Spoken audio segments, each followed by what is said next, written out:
Hello, critter protectors. Mr. Jim here, and welcome to Kids Animal Stories, a place where there's always a mystery and adventure around every single corner. If you love critters of all shapes and sizes, I need you on our Critter Protector team. Join our adventure as we learn about critters from around the world and in our backyards.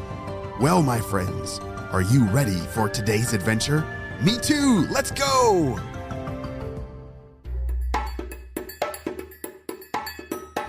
Today's story is a mystery episode. If this is your first mystery episode, get ready. You've got to listen to all the clues. I'm going to tell you a story about a critter. I'm not going to share with you what critter it is. It's going to be up to you to solve this mystery. Who is Oswald? It was a beautiful morning under the ocean. The water was gently rolling and schools of fish swam by in the sunlight waters above. Oswald slowly opened his eyes from the coral reef he was sleeping on.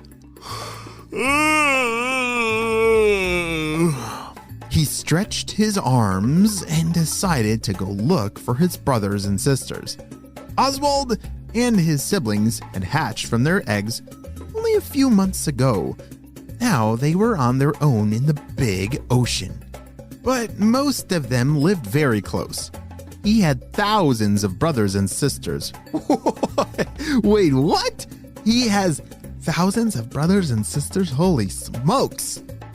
Being a cephalopod, Oswald started crawling across the coral reef and down onto the ocean floor.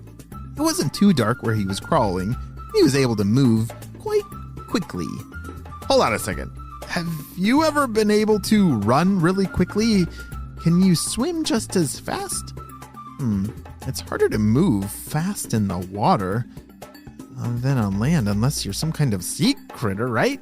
Oswald was starting to get hungry for breakfast. He started to look around for some shrimp that might be hiding in the rocks. As he looked around, he saw one of his brothers on a rock near him. He was sticking his arm into a crevice and was pulling something out.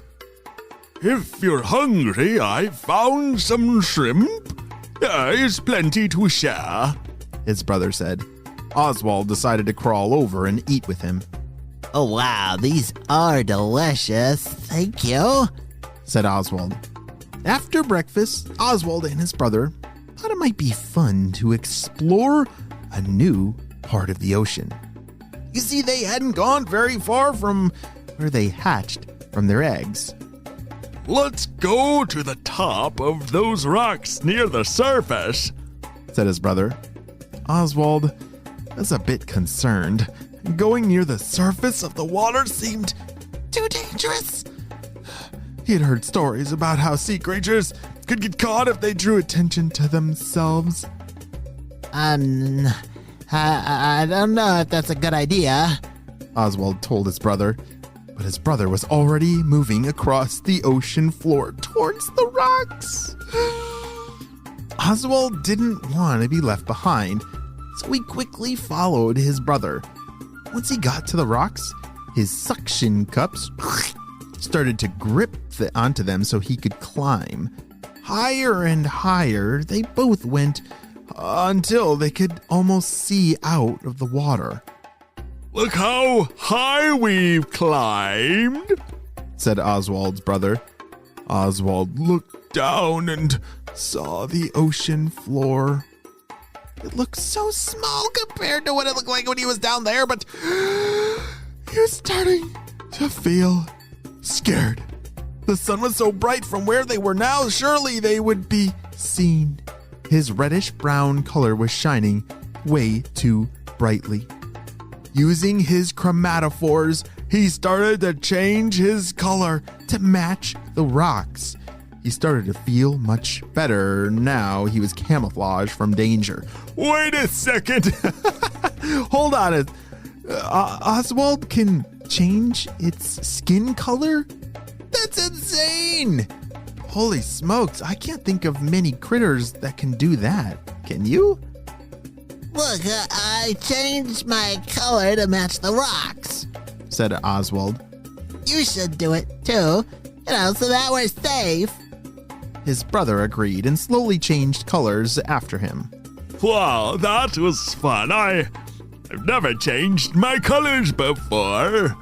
Now let's take a peek at what's above the water. This made Oswald terrified. Climbing to the surface was scary enough, but looking above it?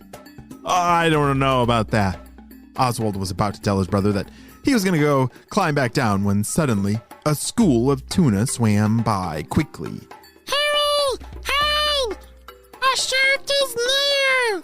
They all exclaimed. Oswald's eyes got very big. A shark? Oh no! Oh no, oh no, oh no, oh no! I knew it! This is a terrible idea! Said Oswald. They had no time to lose. They were much slower at moving than a shark. As quickly as they could, they started to climb back down the rocks, but no matter how fast all their arms moved, they would never make it to the bottom of the ocean in time. What are we going to do? Asked his brother. Oswald looked around and tried to think of an idea. But before he could think of something to do, he saw it. It was a ginormous great white shark swimming towards them in the distance. Holy smokes, can you imagine us watching a giant great white shark swimming right towards you? Oh, I would feel just like Oswald is. We have to find somewhere to hide, he told his brother. We won't make it to the bottom in time. Come on, we need to find a crevice to squeeze into. Oswald and his brother started looking to the rocks for a spot to hide in before the shark got too close and swallowed them whole. Are they going to be able to find the perfect hiding spot in time? And I'm not sure, but we're going to have to wait and see what happens on the next episode of Kids Animal Stories. Hey, great job. You listened all the way to the end of this mystery adventure. Wow, that was wild. And did you pick up on all the clues? There were a lot of them. All right, it looks like Oswald lives in the ocean, but he has arms. That's strange. And it's something about, it's got suction cups and he can change the color of his skin. And wow, I don't know. I hope Oswald doesn't get eaten by that shark, but I'm going to have to keep thinking about what critter he actually is. You keep thinking too, and I will see you on our next adventure. Bye!